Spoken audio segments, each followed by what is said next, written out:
दोस्त, युद्ध एक ऐसा धर्म है जिसकी हर काल में जरूरत रही है, और जिस कौम ने युद्ध करना छोड़ दिया उसका धीरे धीरे अस्तित्व खत्म हो गया। तो दोस्त, इस भारत भूमि में हर युग में धर्म और सम्मान के लिए युद्ध हुए, एक से एक पराक्रमी योद्धा हुए। दोस्त, हम आपको बताना चाहते हैं प्राचीन भारत के ऐसे ही महान शक्ति से उत्पन्न योद्धाओं के बारे में, जिन्होंने अपनी शक्ति के बल पर समाज को बदल कर रख दिया। इनमें से कुछ धर्म के मार्ग पर चले तो कुछ ने अधर्म का साथ दिया। तो आओ जानते हैं ऐसे शक्तिशाली महान योद्धाओं के बारे में। दोस्त, उल्टे क्रम से शुरू करते हैं। 5वें नंबर पर आते हैं महाराजा बलि। राजा बलि लगभग 9078 ईसा पूर्व असुरों के राजा बलि की चर्चा पुराणों में बहुत तेजी से होती है। वह अपार शक्तियों के स्वामी लेकिन धर्मात्मा था। दान पुण्य करने में वह कभी पीछे नहीं रहते थे। उसकी सबसे बड़ी खामी यह थी कि उसे अपनी शक्तियों पर घमंड बहुत था और खुद को ईश्वर के समान मानता था। वह देवताओं का घोर विरोधी था। भारतीय और हिंदू इतिहास में राजा बलि की कहानी सबसे महत्वपूर्ण मानी जाती है। इसके बाद एक नए युग की शुरुआत हुई और आज भी वह महान शक्तिमान बनकर के घूम रहा है। और जब इंद्र ने बाली को मार दिया था तो वह जीवित कैसे हो गया?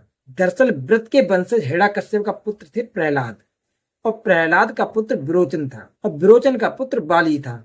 राजा बलि की सहायता से ही देवराज इंद्र ने समुद्र मंथन किया था। समुद्र मंथन से प्राप्त अमृत पीकर देवता अमर हो गए, तब फिर से देवासुर संग्राम छिड़ गया। इंद्र द्वारा वज्राहत होने पर बलि की मृत्यु हो गई। ऐसे में तुरंत ही शुक्राचार्य के मंत्र बल से वह पुनः जीवित हो गया, लेकिन उसके हाथ से इंद्रलोक का बहुत बड़ा क्षेत्र चला गया और फिर से देवताओं का साम्राज्य स्थापित हो गया। तब बाली ने देवताओं से बदला लेने के लिए घोर तपस्या की और धरती का सबसे शक्तिशाली व्यक्ति बन गया।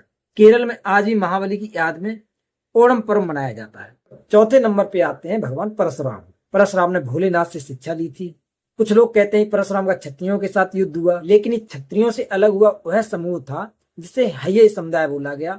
ये लोग धर्म के विरुद्ध आचरण करते थे। तो जो परशुराम का 21 बार युद्ध हुआ, ये हय्ये वंशियों के साथ हुआ। परशुराम अत्यंत कठोर प्रवृत्ति के थे। वे अपने शत्रुओं का समूह नाश करके ही दम लेते थे। लेकिन कहते हैं पराजितियों के प्रति उनका व्यवहार भी अत्यंत कठोर हुआ करता था। कहते हैं भगवान परशुराम आज भी जीवित हैं। और महाबलियों की लिस्ट में तीसरे नंबर पे आते हैं वानर राज बाली। वानर राज बाली किष्किंधा के राजा थे और सुग्रीव के बड़े भाई थे। और बाली का विवाह वानर वैदराज सुसैन की पुत्री तारा के साथ संपन्न हुआ था। और बाली के आगे रावण की भी एक नहीं चलती थी। दोस्तों, बाली के पिता का नाम था वानर श्रेष्ठ ऋक्ष। बाली के धर्म पिता देवराज इंद्र थे। बाली का एक पुत्र था जिसका नाम था अंगद। बाली गदा और मल्ल युद्ध में पारंगत था। उस समय धरती पे सबसे शक्तिशाली नहीं माना जाता था, लेकिन उसमें साम्राज्य विस्तार की भावना नहीं थी। वह भगवान सूर्य का उपासक था और धर्मपरायण था। हालांकि उसमें कई दूसरे अवगुण भी थे जिसके चलते उसको बहुत दुख झेलना पड़ा। और दोस्त, दूसरे नंबर पे एक महान योद्धा का नाम आता है जिसका नाम है अश्वत्थामा। दोस्त, महाभारत में योद्धा तो एक से बढ़कर एक थे, लेकिन अश्वत्थामा कोई तोड़ नहीं था। यदि दुर्योधन, द्रोण या कर्ण की जगह अश्वत्थामा को सेनापति बना दिया जाता तो आज भारत का इतिहास कुछ और ही होता है। फिर स्वयं कृष्ण को ही अपनी प्रतिज्ञा तोड़कर उसको मारना पड़ता है। अश्वत्थामा सभी अस्त्र शस्त्र में पारंगत था। उसे कोई मार नहीं सकता था क्योंकि वह स्वयं रुद्रास्त्र था, यानी शंकर जी का अंश था। महाभारत के युद्ध के बाद जीवित बचे 18 योद्धाओं में से एक अश्वत्थामा भी है। अश्वत्थामा को श्री कृष्ण ने 3000 वर्षों तक जीवित रहकर दुख भोगने का श्राप दिया था। कहते हैं वो आज भी जीवित है, लेकिन 3000 वर्ष तो पूर्ण हो गए हैं। कुछ लोग आज भी उन्हें देखने का दावा करते हैं। अश्वत्थामा जीवन के संघर्ष की आग में तपकर सोना बना था। महान पिता द्रोणाचार्य उन्हें धनुर्विद्या के ज्ञान प्राप्त किया था। द्रोण ने अश्वत्थामा को धनुर्वेद के सारे रहस्य बता दिए थे। और दोस्त, आपको जानकर हैरानी होगी, अश्वत्थामा के पास एक नारायण शस्त्र था। यह ऐसा शस्त्र था जिसका ज्ञान द्रोण के अलावा महाभारत के अन्य किसी योद्धा को नहीं था। उनके जैसा निर्भीक योद्धा कौरव पक्ष में और कोई दूसरा नहीं था। और दोस्त, पहले नंबर पे आते हैं श्री हनुमान जी। हनुमान जी भगवान शिव जी के अंशावतार हैं। हनुमान जी ने भगवान सूर्य से प्रशिक्षण लिया था। विश्ववान को अपनी बहुत कम आयु में पराजित कर बंदी बना लिया था।